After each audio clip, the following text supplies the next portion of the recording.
सच्चिदानंद. अलीकडे आपल्या पत्रिकेमध्ये पदव्या वेगळ्या झाल्या, पण तुमची पत्रिका शास्त्र शुद्ध आहे, पाहिली मी. हो, काय काय पदव्या आहेत बा.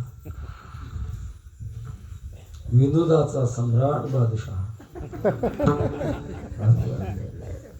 तमाशा करा की मग. आज मी महत्वाची गोष्ट सांगतो. वारकरी संप्रदाय सांभाळण्याची खरी जबाबदारी संयोजकावर. त्यांनी माणसं असे पुढे आणली पाहिजे, समाजाच्या पुढे अभ्यासू आचरणशील अशी माणसं पुढे आणण्याची गरज आहे.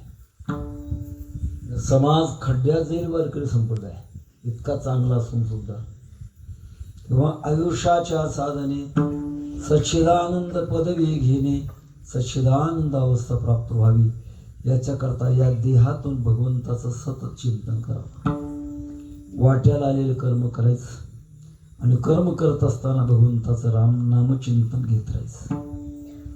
जो असा चारित्र्य संपन्न आहे ती माणसं समाजाच्या पुढे आणली पाहिजे. आता अलीकडे फार माणसं जमतात त्याच्याकरिता नाव घ्या, त्याचं काय. हा संप्रदाय सांभाळणं शुद्ध नाही. एखादा माणूस उठतो, अहो त्यांची बिदागी 50,000 रुपये ना मी देतो, पण घ्या.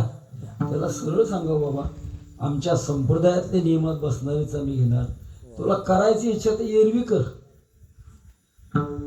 सगळ्याचा मुद्दा असा आहे, शुद्धपणा हा फार महत्वाची गोष्ट आहे, पण देहातून बदल फार मोठा होत असतो.